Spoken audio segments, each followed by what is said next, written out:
మాది భద్రాచలం, భద్రాద్రి కొత్తగూడెం జిల్లా. ఈ సంవత్సరం రాసినటువంటి ఎంబీబీఎస్ అడ్మిషన్స్ కోసం మా పాప క్వాలిఫై అయింది ఫ్రీ కన్వీనర్ కోటా సీట్లో. కాకపోతే మేము భద్రాచలం ముంపు ప్రాంతంలో ఉన్నటువంటి స్కూల్లో చదివించుకున్నాం.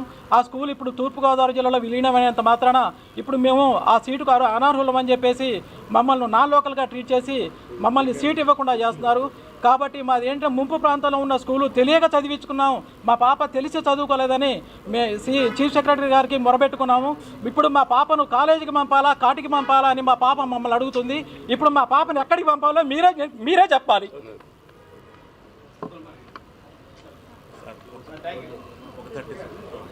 నీట్ విద్యార్థులకు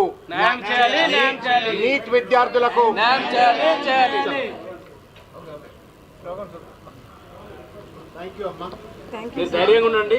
మీ పక్షాన బీఆర్ఎస్ పార్టీ పోరాటం చేసే అవసరం అయితే కేటీఆర్ గారు మీకు అండగా ఉన్నారు.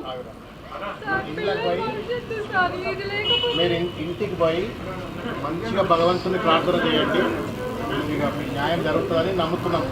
వాళ్ళ కూడా మనసున్న మనుషులే కదా, వాళ్ళు కూడా రాజకీయాలకు సంబంధం లేదు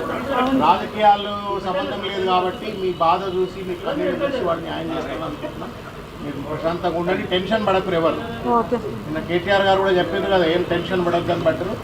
మేము మీ పక్షాన ఉన్నాం, వాళ్ళు కూడా న్యాయం చేస్తారని నమ్ముతున్నాం. ఓకేమ్మా.